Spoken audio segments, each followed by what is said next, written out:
ಸ್ನೇಹಿತರೆ, ಮೀಡಿಯಾ ಮಾಸ್ಟರ್ಸ್ಗೆ ಸ್ವಾಗತ ಸುಸ್ವಾಗತ. ಗೆಳೆಯರೆ, ಈ ದೇಶಕ್ಕೆ ಏನಾಗಿದೆ ಅನ್ನೋದೇ ಗೊತ್ತಾಗ್ತಾ ಇಲ್ಲ. ಕೋಲ್ಕತಾದಲ್ಲಿ ಮಹಿಳಾ ವೈದ್ಯೆಯ ಮೇಲೆ ನಡೆದ ಅಮಾನುಷ ಕೃತ್ಯದ ವಿರುದ್ಧ ಅಲ್ಲಿ ಪ್ರತಿಭಟನೆಗಳು ನಡೀತಾ ಇವೆ. ಸುಪ್ರೀಂ ಕೋರ್ಟ್ ಆ ಪ್ರಕರಣದಲ್ಲಿ ಸ್ವಯಂ ಪ್ರೇರಿತವಾಗಿ ದೂರು ದಾಖಲು ಮಾಡಿಕೊಂಡು ತನಿಖೆ ಮಾಡ್ತಾ ಇದೆ. ಅದರ ಬಗ್ಗೆ ಇಡೀ ದೇಶ ಮಮ್ಮೂಲ ಮರಗುತ್ತಾ ಇದೆ. ಆ ಆಸ್ಪತ್ರೆಯ ಪ್ರಿನ್ಸಿಪಾಲ್ ಸೇರಿದ ಹಾಗೆ ಪೊಲೀಸರ ಮೇಲೆ ಕೂಡ ಅನುಮಾನಗಳು, ಆರೋಪಗಳು ಕೇಳಿಬರ್ತಾ ಇವೆ. ಇಡೀ ದೇಶದ ಗಮನ ಆ ಕಡೆ ಇರುವಾಗಲೇ ಉತ್ತರ ಪ್ರದೇಶದ ಮೊರಾದಾಬಾದ್ನಲ್ಲಿ ಡಾಕ್ಟರ್ ಶಹನವಾಜ್ ಹಾಗೂ ಅವನ ಅನುಚರರು ಸೇರಿ ನರ್ಸೊಬ್ಬರ ಮೇಲೆ ಅತ್ಯಾಚಾರ ಎಸಗಿದ ಪ್ರಕರಣ ವರದಿಯಾಗಿದೆ. ಪೊಲೀಸರು ಆ ವೈದ್ಯ ಹಾಗೂ ಅವನ ಅನುಚರರನ್ನು ಬಂಧಿಸಿದ್ದಾರೆ. ಇದಕ್ಕೆ ಕೆಲವೇ ತಿಂಗಳುಗಳ ಹಿಂದೆ ಉತ್ತರಾಖಂಡದಲ್ಲಿ ಕೂಡ ನರ್ಸೊಬ್ಬರ ಮೇಲೆ ಅತ್ಯಾಚಾರ ಮಾಡಿ ಆಕೆಯನ್ನು ಕೊಂದು ದೇಹವನ್ನು ಉತ್ತರ ಪ್ರದೇಶದಲ್ಲಿ ಎಸೆಯಲಾಗಿತ್ತು. ಕಡೆಗೆ ಆರೋಪಿಗಳನ್ನು ರಾಜಸ್ಥಾನದಲ್ಲಿ ಪೊಲೀಸರು ಬಂಧಿಸಿದ್ದು ಆಯಿತು. ಇದಾಯಿತು ಅಂದ್ಕೊಳ್ಳೋ ಹೊತ್ತಿಗೆ ಮಹಾರಾಷ್ಟ್ರದ ಥಾಣೆ ಸಮೀಪದ ಬದಲಾಪುರದಲ್ಲಿ ಕಿಂಡರ್ ಗಾರ್ಡನ್ ಮಕ್ಕಳಿಗೆ ಲೈಂಗಿಕ ಕಿರುಕುಳ ಕೊಟ್ಟ ಘಟನೆ ವರದಿಯಾಗಿದೆ. ಅಲ್ಲಿ ದೊಡ್ಡ ಮಟ್ಟದ ಪ್ರತಿಭಟನೆಗಳು ನಡೆದಿವೆ. ತಮಿಳುನಾಡಿನ ಶಾಲೆಯೊಂದರಲ್ಲಿ ಕೂಡ ವಿದ್ಯಾರ್ಥಿನಿಯರಿಗೆ ನಕಲಿ NCC ಅಧಿಕಾರಿಯೊಬ್ಬ ಶಾಲಾ ಸಿಬ್ಬಂದಿಯ ಜೊತೆ ಸೇರಿಕೊಂಡು ಲೈಂಗಿಕ ಕಿರುಕುಳ ಕೊಟ್ಟ ಘಟನೆ ಕೂಡ ನಡೆದಿದೆ. ಏನಾಗಿದೆ ಇಲ್ಲಿನ ಜನಕ್ಕೆ?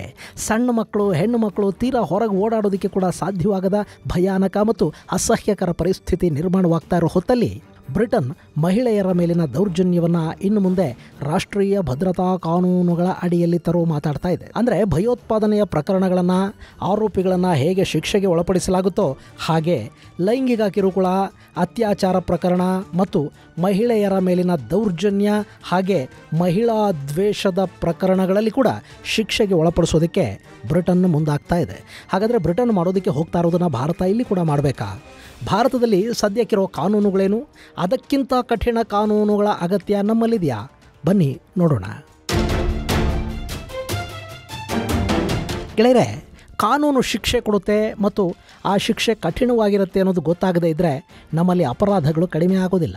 ಶಿಕ್ಷೆ ಅನ್ನೋದು ಅಪರಾಧಿಯನ್ನು ಪರಿವರ್ತಿಸೋದಕ್ಕೆ ಅಂತ ಏನೇ ದೊಡ್ಡ ದೊಡ್ಡ ಮಾತುಗಳನ್ನು ಹೇಳಿದರೂ ಕೂಡ ನಮ್ಮಲ್ಲಿ ಕಾನೂನು ಮತ್ತು ಶಿಕ್ಷೆಯ ಪದ್ಧತಿ ಜಾರಿಯಾಗಿದ್ದು ಜನರಲ್ಲೊಂದು ಶಿಸ್ತನ್ನು ಬೆಳೆಸೋದಕ್ಕೆ ಮತ್ತು ಅಪರಾಧ ಮುಕ್ತ ಸಮಾಜದ ನಿರ್ಮಾಣ ಮಾಡೋ ಸಲುವಾಗಿ. ಯಾವ ದೇಶದಲ್ಲಿ ಕಾನೂನು ಪ್ರಕ್ರಿಯೆ ಬೇಗ ಮುಗಿದು ಶಿಕ್ಷೆಯ ಪ್ರಮಾಣ ಕಠಿಣವಾಗಿರುತ್ತೋ ಅಲ್ಲಿ ಅಪರಾಧಗಳ ಪ್ರಮಾಣ ಕೂಡ ಕಡಿಮೆ ಇರುತ್ತೆ. ಶಿಕ್ಷೆಯ ಮೂಲ ಉದ್ದೇಶನೇ ಅಪರಾಧ ನಿಯಂತ್ರಣ. ಆದರೆ ಆ ಶಿಕ್ಷೆ ವಿಧಿಸೋ ಪದ್ಧತಿಯೇ ಸರಿ ಇಲ್ಲದ ದೇಶಗಳಲ್ಲಿ ಅಪರಾಧ ನಿಯಂತ್ರಣ ಕೂಡ ಸಾಧ್ಯವಾಗುವುದಿಲ್ಲ. ಹೀಗಾಗಿ ಬ್ರಿಟನ್ ಈಗ ಮಹಿಳೆಯರ ಮೇಲಿನ ದೌರ್ಜನ್ಯ, ಮಹಿಳಾ ದ್ವೇಷ ಇಂಥ ಪ್ರಕರಣಗಳನ್ನು ತುಂಬ ಗಂಭೀರವಾಗಿ ಪರಿಗಣಿಸೋದಕ್ಕೆ ಮುಂದಾಗ್ತಾ ಇದೆ. ಅಲ್ಲಿ ಇಸ್ಲಾಮಿಕ್ ಭಯೋತ್ಪಾದನೆಯನ್ನು ಹೇಗೆ ಟ್ರೀಟ್ ಮಾಡ್ತಾರೋ ಹಾಗೆ, ಅಂದರೆ ಭಯೋತ್ಪಾದನೆ ಹಾಗೂ ರಾಷ್ಟ್ರೀಯ ಭದ್ರತೆಗೆ ಸಂಬಂಧಪಟ್ಟ ಪ್ರಕರಣಗಳನ್ನು ಟ್ರೀಟ್ ಮಾಡದಷ್ಟೇ ಸೀರಿಯಸ್ ಆಗಿ ಮತ್ತು ಕಠಿಣವಾಗಿ ಮಹಿಳಾ ದೌರ್ಜನ್ಯಗಳನ್ನು ಕೂಡ ಟ್ರೀಟ್ ಮಾಡೋದಕ್ಕೆ ಅವರು ಮುಂದಾಗ್ತಾ ಇದ್ದಾರೆ. ಅಂದರೆ ಇನ್ನು ಮುಂದೆ ಅಲ್ಲಿ ಅತ್ಯಾಚಾರ, ಮಹಿಳೆಯರ ಮೇಲಿನ ದೌರ್ಜನ್ಯಗಳು, ಸಾಮಾಜಿಕ ಮಾಧ್ಯಮಗಳಲ್ಲಿ ಅಥವಾ ಬೇರೆ ಯಾವುದೇ ರೀತಿಯಲ್ಲಿ ಮಹಿಳಾ ದ್ವೇಷವನ್ನು ಬಿತ್ತುವ, ಮಹಿಳೆಯರಿಗೆ ಅವಮಾನ ಮಾಡುವ ಘಟನೆಗಳನ್ನು ರಾಷ್ಟ್ರೀಯ ಭದ್ರತೆಗೆ ಧಕ್ಕೆ ತರುವ ಪ್ರಕರಣಗಳು ಅಂತ ಪರಿಗಣಿಸಲಾಗುತ್ತೆ. ನಿಮಗೆ ಗೊತ್ತಲ್ಲ, ಮೊನ್ನೆ ಅಲ್ಲಿ ಡ್ಯಾನ್ಸ್ ಶಾಲೆಯೊಂದಕ್ಕೆ ನುಗ್ಗಿದ ವಲಸಿಗ ಯುವಕನೊಬ್ಬ ಅಲ್ಲಿನ ಚಿಕ್ಕ ಚಿಕ್ಕ ಹೆಣ್ಣು ಮಕ್ಕಳು ಮತ್ತು ಡ್ಯಾನ್ಸ್ ಟೀಚರ್ ಮೇಲೆ ವಿಚಕ್ಷಣಾರಹಿತವಾಗಿ ಚಾಕು ಬೀಸಿದ್ದ. ಅಲ್ಲಿ 3 ಮಕ್ಕಳು ಸಾವಿಗೀಡಾದರು, 10 ಮಂದಿ ಗಾಯಗೊಂಡರು. ಈ ಪ್ರಕರಣ ಅಲ್ಲಿ ಗಲಭೆಗಳಿಗೆ ಕಾರಣ ಆಯಿತು. ಈ ಕೃತ್ಯ ಮಾಡಿದವನು ವಲಸಿಗ ಹಾಗೆ ಮುಸ್ಲಿಂ ಅನ್ನೋ ಸುದ್ದಿ ಹರಡಿತು. ಹೀಗಾಗಿ ಜನ ಮತ್ತಷ್ಟು ಸಿಟ್ಟಿಗೆದ್ರು, ಮಸೀದಿಗಳಿಗೆ ಬೆಂಕಿ ಹಚ್ಚಿದ್ರು, ವಲಸಿಗರಿರೋ ಹೋಟೆಲ್ಗಳು, ಅವರ ನಿವಾಸಗಳ ಮೇಲೆ ದಾಳಿ, ಕಲ್ಲು ತೂರಾಟ ಆಯಿತು. ಬ್ರಿಟನ್ನ ಸಾಕಷ್ಟು ನಗರಗಳು ಪ್ರತಿಭಟನೆಗಳಲ್ಲಿ ಹೊತ್ತಿರುವುದು. ಸುಮಾರು 100ಕ್ಕೂ ಹೆಚ್ಚು ಪೊಲೀಸರು ತೀವ್ರವಾಗಿ ಗಾಯಗೊಂಡರು. 8,000ಕ್ಕೂ ಹೆಚ್ಚು ಮಂದಿಯನ್ನು ಬಂಧಿಸಲಾಯಿತು. ಒಟ್ಟಾರೆ ಆ ಗಲಭೆಗಳನ್ನು ಹತೋಟಿಗೆ ತರೋದಕ್ಕೆ ಬ್ರಿಟಿಷ್ ಸರ್ಕಾರ ಹೈರಾಣಾಗೋಯಿತು. ಇದೆಲ್ಲದಕ್ಕೆ ಕಾರಣವಾಗಿದ್ದು ಡ್ಯಾನ್ಸ್ ಸ್ಕೂಲಿನ ಮೇಲೆ ಒಬ್ಬ ಮಹಿಳಾ ದ್ವೇಷಿ ಮಾಡಿದ ದಾಳಿ ಮತ್ತು ಹೆಣ್ಣು ಮಕ್ಕಳ ಕೊಲೆ. ಇನ್ನು ಮುಂದೆ ಇಂಥ ಘಟನೆಗಳು ನಡೆಯಬಾರದು ಅಂದರೆ ಕಾನೂನು ಕಠಿಣವಾಗಿ ವರ್ತಿಸುತ್ತೆ ಅನ್ನೋ ಭಯ ಜನರಲ್ಲಿ ಬರಬೇಕು. ಇಂಥ ಘಟನೆಗಳಷ್ಟೇ ಅಲ್ಲ, ಮಹಿಳಾ ದ್ವೇಷ ಅನ್ನೋದು ಕೂಡ ಯಾರ ಮನಸ್ಸಲ್ಲೂ ಹುಟ್ಟಬಾರದು. ಅಂಥ ಕಠಿಣ ಕಾನೂನುಗಳ ಜಾರಿಗೆ ಬ್ರಿಟನ್ ಮುಂದಾಗ್ತಾ ಇದೆ. ಆದರೆ ಭಾರತದಲ್ಲಿ ಏನಾಗ್ತಾ ಇದೆ ಒಂದ್ಸರಿ ನೋಡಿ. ಗೆಳೆಯರೆ, ನಮ್ಮಲ್ಲಿ ಅತ್ಯಾಚಾರ ಅನ್ನೋದು ಶಿಕ್ಷಾರ್ಹ ಅಪರಾಧ ಅಷ್ಟೇ ಅಲ್ಲ, ಜೀವಾವಧಿಯಿಂದ ಮರಣದಂಡನೆಯವರೆಗೆ ಶಿಕ್ಷೆ ಕೊಡೋದಕ್ಕೆ ನಮ್ಮಲ್ಲಿ ಅವಕಾಶಗಳಿವೆ. ಇನ್ನು ಮಹಿಳೆಯರ ಮೇಲಿನ ಲೈಂಗಿಕ ದೌರ್ಜನ್ಯಗಳನ್ನು ಕೂಡ ಭಾರತದ ಕಾನೂನುಗಳು ತುಂಬ ಕಠಿಣವಾಗಿ ಶಿಕ್ಷಿಸುತ್ತವೆ.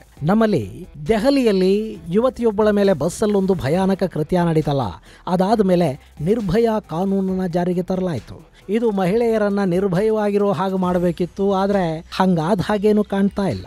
ನಮ್ಮಲ್ಲಿ ಎಷ್ಟೇ ಕಾನೂನುಗಳಿದ್ರೂ ನಿರ್ಭಯವಾಗಿ ಅಪರಾಧಗಳ ಆರೋಪಗಳನ್ನು ಎಸಗುತ್ತಾ ಇರೋದು ಪಾತಕಿಗಳೇ ಹೊರತು ಮಹಿಳೆಯರ ಭಯ ಇನ್ನೂ ಹೋಗಿಲ್ಲ. ಅವರು ನಿರ್ಭಯವಾಗಿ ಬದುಕೋದಕ್ಕೆ ಸಾಧ್ಯವೂ ಆಗಿಲ್ಲ. ಈಗ ನೋಡಿ, ಕೋಲ್ಕತಾದಲ್ಲಿ ಪಾಪ ವೈದ್ಯಕೀಯ ಕಾಲೇಜಿನ PG ವಿದ್ಯಾರ್ಥಿನಿ, ಕಿರಿಯ ವೈದ್ಯೆ, ಆಕೆ ಕಲಿತಿದ್ದ ಕಾಲೇಜಿನ ಆಸ್ಪತ್ರೆಯಲ್ಲಿ ಅತ್ಯಂತ ಭಯಾನಕವಾಗಿ ಹೇಳೋದಕ್ಕೆ ಕೂಡ ಹಿಂಸೆ ಆಗುತ್ತೆ ಕಣ್ರಿ. ಅದಾದ ನಂತರ ಆ ಕಾಲೇಜಿನ ಪ್ರಿನ್ಸಿಪಾಲ ಅನ್ನೋ ಪಶು ಆ ಇಡೀ ಪ್ರಕರಣವನ್ನು ಮುಚ್ಚಾಕೋದಕ್ಕೆ ಪ್ರಯತ್ನ ಮಾಡ್ತಾನೆ. ಅದು ಆತ್ಮಹತ್ಯೆ ಅಂತ ಹೇಳ್ತಾನೆ. ಒಂದು ಪೊಲೀಸ್ ಕಂಪ್ಲೇಂಟನ್ನು ಕೂಡ ಕೊಡೋದಕ್ಕೆ ಹೋಗೋದಿಲ್ಲ. ಯಾಕೆ? ಆಕೆ ಯಾರದ್ದೋ ಮಗಳು, ಯಾರದ್ದೋ ಅಕ್ಕ ತಂಗಿ ಅಂತಲ್ಲ. ಆ ಪ್ರಕರಣದಲ್ಲಿ ವೈದ್ಯರು, ವೈದ್ಯಕೀಯ ವಿದ್ಯಾರ್ಥಿಗಳು ಪ್ರತಿಭಟನೆಗಳನ್ನು ಮಾಡ್ತಾ ಇದ್ದಾರೆ. ಇಡೀ ದೇಶ ಆ ತಂಗಿಗಾಗಿ ಮಮ್ಮಲ ಮರಗ್ತಾ ಇದೆ. ಅದೇ ಸಂದರ್ಭದಲ್ಲಿ ಉತ್ತರ ಪ್ರದೇಶದ ಆಸ್ಪತ್ರೆಯಲ್ಲಿ ಶಹನವಾಜ್ ಅನ್ನೋ ವೈದ್ಯ ತನ್ನ ಇನ್ನಿತರ ಗೆಳೆಯರ ಜೊತೆ ಸೇರಿ ಆಸ್ಪತ್ರೆಯಲ್ಲೇ ನರ್ಸೊಬ್ಬರ ಮೇಲೆ ಅತ್ಯಾಚಾರ ಮಾಡ್ತಾನೆ. ಅವನನ್ನು ವೈದ್ಯ ಅಂತ ಕರೆಯೋದಿಕ್ಕಾದರೂ ಆಗತ್ತೇನ್ರಿ? ಅಂಥವ್ರ ಬಳಿ ರೋಗಿಗಳು ಯಾವ ಧೈರ್ಯದ ಮೇಲೆ ಚಿಕಿತ್ಸೆ ತಗೋಬೇಕು? ಮನುಷ್ಯತ್ವ ಅನ್ನೋದೇನಾದರೂ ಇದೆಯಾ ಇವರಿಗೆ? ಇನ್ನು ಮಹಾರಾಷ್ಟ್ರದಲ್ಲಿ, ತಮಿಳುನಾಡಲ್ಲಿ ಸಣ್ಣ ಮಕ್ಕಳು ಅಂತಲೂ ನೋಡದೆ ಹೆಣ್ಣು ಮಕ್ಕಳನ್ನು ಶಾಲೆಗಳಲ್ಲೇ ಲೈಂಗಿಕ ದೌರ್ಜನ್ಯಕ್ಕೀಡು ಮಾಡಲಾಗಿದೆ. ಗೆಳೆಯರೆ, ಭಾರತದಲ್ಲಿ 2022ರ ಲೆಕ್ಕಾಚಾರಗಳ ಪ್ರಕಾರ ಪ್ರತಿನಿತ್ಯ 90 ಅತ್ಯಾಚಾರ ಪ್ರಕರಣಗಳು ದಾಖಲಾಗುತ್ತವೆ. ಅಂದರೆ ಪ್ರತಿ 16 ನಿಮಿಷಕ್ಕೆ ಒಂದು ಅತ್ಯಾಚಾರ.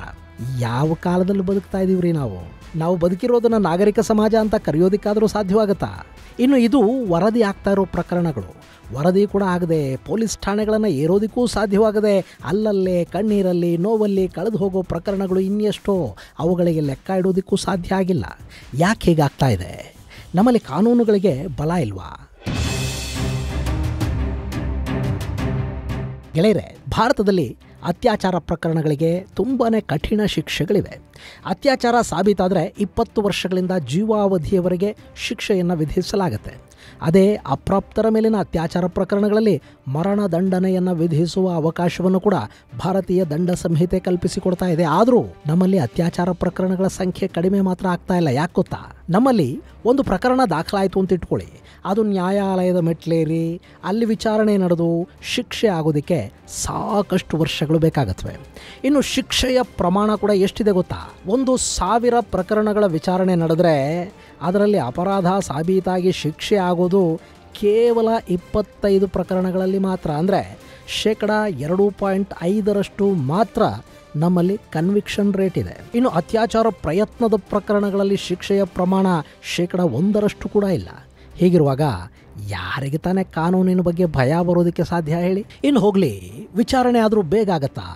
ಒಂದು ಪ್ರಕರಣ ಕೆಳ ನ್ಯಾಯಾಲಯದಲ್ಲಿ ವಿಚಾರಣೆ ಮುಗಿಸೋದಕ್ಕೆ 10-20 ವರ್ಷ, ಆನಂತರ ಅದಕ್ಕೆ ಮೇಲ್ಮನವಿ, ಅದಕ್ಕೊಂದು ದಶಕ, ಮತ್ತೆ ಅದಕ್ಕೆ ಮೇಲ್ಮನವಿ.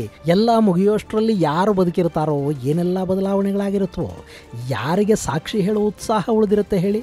ಸಾಕ್ಷ್ಯಾಧಾರಗಳ ಕೊರತೆಯ ಕಾರಣಕ್ಕೆ ಪ್ರಕರಣ ಖುಲಾಸೆ, ಅಲ್ಲಿಗೆ ಖಲಾಸ್. ಅರೆ, ಸಾಕ್ಷ್ಯಾಧಾರದ ಕೊರತೆ ಯಾಕಾಗುತ್ತೆ? ಒಂದು ಅಪರಾಧ ನಡೆದಿದೆ ಅಂತ ಪೊಲೀಸರು ಪ್ರಕರಣವನ್ನು ದಾಖಲು ಮಾಡಿದ ಮೇಲೆ ಅದಕ್ಕೆ ಸಂಬಂಧಪಟ್ಟ ಸಾಕ್ಷಿಗಳನ್ನು, ಆಧಾರಗಳನ್ನು ಜೋಡಿಸಿ ನ್ಯಾಯಾಲಯದ ಮುಂದಿಡಬೇಕಾದ ಕರ್ತವ್ಯ ತನಿಖಾಧಿಕಾರಿಗಳದ್ದೇ ಅಲ್ವಾ? ಸಾಕ್ಷಿ ಆಧಾರಗಳ ಕೊರತೆ ಅಂದರೆ ತನಿಖಾಧಿಕಾರಿಯ ಕರ್ತವ್ಯ ಲೋಪ ಅಂತ ತಾನೇ ಅರ್ಥ. ಅದಕ್ಕೆ ನಮ್ಮಲ್ಲಿ ಶಿಕ್ಷೆ ಇದೆಯಾ? ಯಾವ ಪ್ರಕರಣದಲ್ಲಿ ಇದುವರೆಗೆ ತನಿಖಾಧಿಕಾರಿಯನ್ನು ಜವಾಬ್ದಾರಿಯನ್ನಾಗಿಸಿ ಶಿಕ್ಷೆಗೆ ಒಳಪಡಿಸಲಾಗಿದೆ ಹೇಳಿ? ನಮ್ಮಲ್ಲಿ ಹಾಗೆ ಉತ್ತರದಾಯಿತ್ವವನ್ನು ಫಿಕ್ಸ್ ಮಾಡೋ ಪದ್ಧತಿನೇ ಇಲ್ಲ. ಇನ್ನು ಅತ್ಯಾಚಾರಕ್ಕೊಳಗಾದ ಸಂತ್ರಸ್ತೆಯ ಮೇಲೆ ಅದೊಂದು ಮಚ್ಚೆ ಶಾಶ್ವತವಾಗಿ ಉಳಿದು ಹೋಗುತ್ತೆ.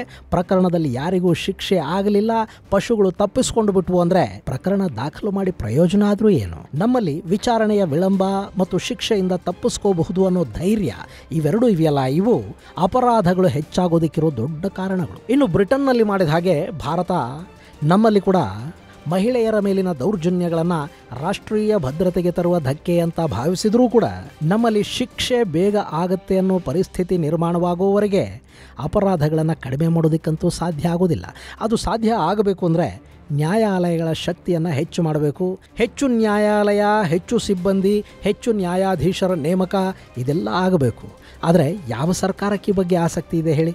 ನಮ್ಮಲ್ಲಿ ಭಯೋತ್ಪಾದನಾ ಪ್ರಕರಣಗಳಲ್ಲಿ ಭಾಗಿಯಾದವರೇ ಜೈಲುಗಳಲ್ಲಿ ಬಿರಿಯಾನಿ ತಿಂದುಕೊಂಡು ಆರಾಮಾಗಿ ಕೂತು ಅಲ್ಲಿಂದಲೇ ತಮ್ಮ ಸಿಂಡಿಕೇಟ್ಗಳನ್ನು ಆಪರೇಟ್ ಮಾಡ್ತಾ ಇದ್ದಾರೆ.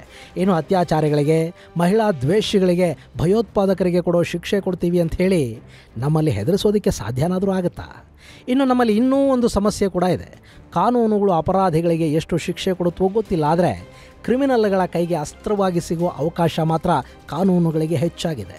ಮೊನ್ನೆ ನೋಡಿ, ಬೆಂಗಳೂರಲ್ಲಿ ಆಟೋ ಚಾಲಕನೊಬ್ಬನ ಮೇಲೆ ಒಂದು ಅತ್ಯಾಚಾರ ಪ್ರಯತ್ನದ ದೂರನ್ನು ಮಹಿಳೆಯೊಬ್ಬರು ಕೊಡ್ತಾರೆ.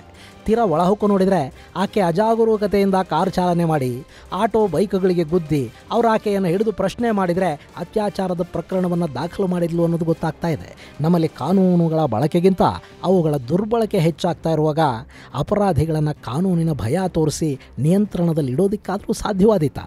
ಗೆಳೆಯರೆ, ಭಾರತದಲ್ಲಿ ಕಾನೂನು ವ್ಯವಸ್ಥೆಯಲ್ಲಿ ಬದಲಾವಣೆಗಳನ್ನು ತರಬೇಕಾದ ಸಮಯ ಇದು.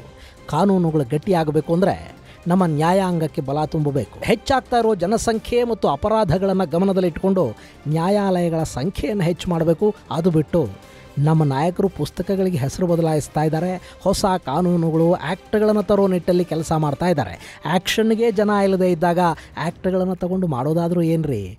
ಸಂಬಂಧಪಟ್ಟವರು ಯೋಚನೆ ಮಾಡಬೇಕು. ಇದು ಗೆಳೆಯರೆ ಭಾರತದಲ್ಲಿನ ಕಾನೂನು, ಬ್ರಿಟನ್ ಮಹಿಳಾ ದ್ವೇಷವನ್ನು ನಿಭಾಯಿಸೋದಕ್ಕೆ ಮಾಡ್ತಾ ಇರೋ ಪ್ರಯತ್ನಗಳ ಕುರಿತಾದ ಒಂದಷ್ಟು ಮಾಹಿತಿ. ಮುಂದಿನ ಸಂಚಿಕೆಯಲ್ಲಿ ಮತ್ತಷ್ಟು ವಿಶೇಷಗಳ ಜೊತೆ ಮತ್ತೆ ಭೇಟಿಯಾಗೋಣ. ಅಲ್ಲಿವರೆಗೆ ಜೈ ಹಿಂದ್, ಜೈ ಕರ್ನಾಟಕ.